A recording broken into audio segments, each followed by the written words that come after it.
يقطع الحدود الأردنية الفلسطينية. شهد معارك إسلامية حاسمة فيه تعمد المسيح عليه السلام للمرة الأولى ليضم ثالث أهم معلم مسيحي في العالم. روى مساحات شاسعة عبر عصور سحيقة، وسنرويه اليوم لكم حكاية شيقة. نهر الأردن أكثر من مجرد نهر. يعتبر أهم نهر في بلاد الشام، يبلغ طوله حوالي 251 كيلومترا، وطول سهله حوالي 360 كيلومتر، ويتكون من التقاء 3 روافد، هي بانياس القادم من سوريا، واللدان القادم من شمال فلسطين، والحاصباني القادم من لبنان.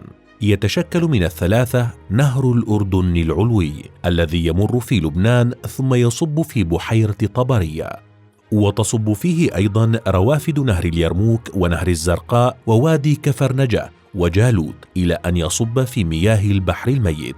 واليوم يفصل النهر بين الأردن وفلسطين في منطقة مرج بيسان، وبين الأردن والضفة الغربية جنوبا لها. تاريخ النهر.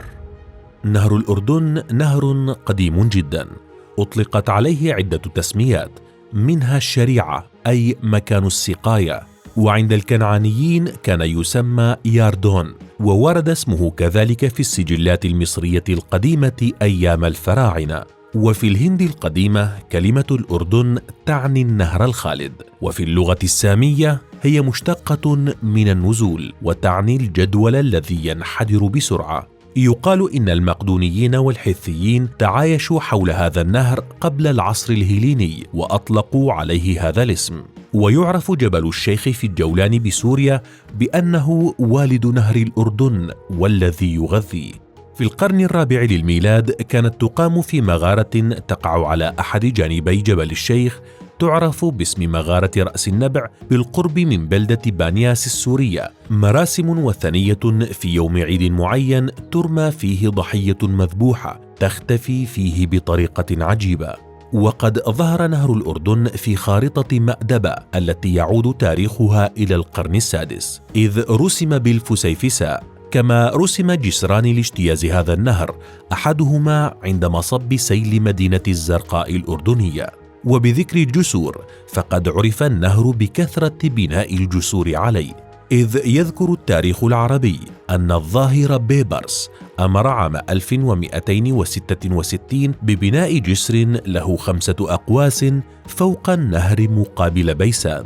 أيضا أقيمت على النهر جسور كثيرة أخرى عبر التاريخ، أشهرها وأكثرها حيوية جسر الليمبي الذي عرف فيما بعد بجسر الملك حسين.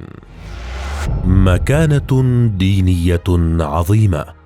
لنهر الأردن مكانة دينية عظيمة، إذ يخرج من مكان مقدس في أرض واسعة مشى عليها ذات يوم السيد المسيح عليه السلام وخطب فيها خطبة الجبل. وعلى تلة عالية بنى الرهبان الألمان الكاثوليك ديرا للعبادة.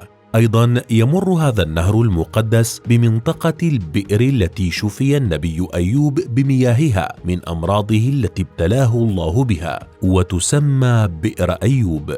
ومن مياهه أيضا اصطاد المسيح عليه السلام سمكتين أشبع بهما الجياع.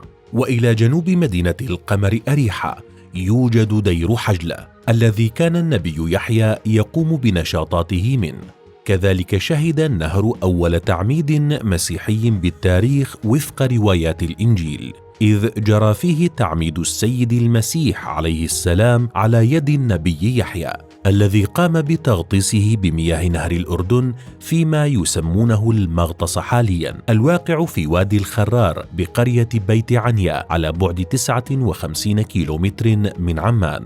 واعتمد الفاتيكان المغطس رسميا أثناء زيارة البابا الراحل يوحنا بولس الثاني عام 2000، واعترف به كمحج مسيحي يزوره اليوم أكثر من 100,000 مسيحي سنويا. ووافقت لجنة التراث العالمي التابعة لليونسكو عام 2015 على إدراج هذا الموقع الثقافي على قائمة التراث العالمي. كما يتميز المكان بآثار تعود إلى العصور الرومانية والبيزنطية كالكنائس والمعابد الصغيرة والأديرة والكهوف التي كانت تستخدم كملاجئ للنساك، فضلاً عن البرك المائية المخصصة للتعميد، مما يدل على القيمة الدينية لهذا المكان. مكانة تاريخية إسلامية. شهد ضفاف هذا النهر معارك مهمة في التاريخ الإسلامي، منها معركة اليرموك ومعركة حطين. كذلك يمر من أراضي مقام السيدة سكينة بنت الحسين، وتتناثر على مجراه قبور وشواهد للصحابة والأولياء وشخصيات إسلامية مشهورة، منها مقام الصحابي الجليل معاذ بن جبل والصحابي أبا عبيدة بن الجراح.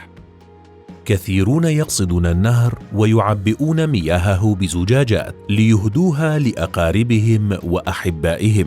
وفي تقليد للعائلة الملكية البريطانية يتم إحضار مياه من نهر الأردن لتعميد المواليد الجدد في العائلة، في دلالة على المكانة الكبيرة للنهر تاريخياً وجغرافياً ودينياً.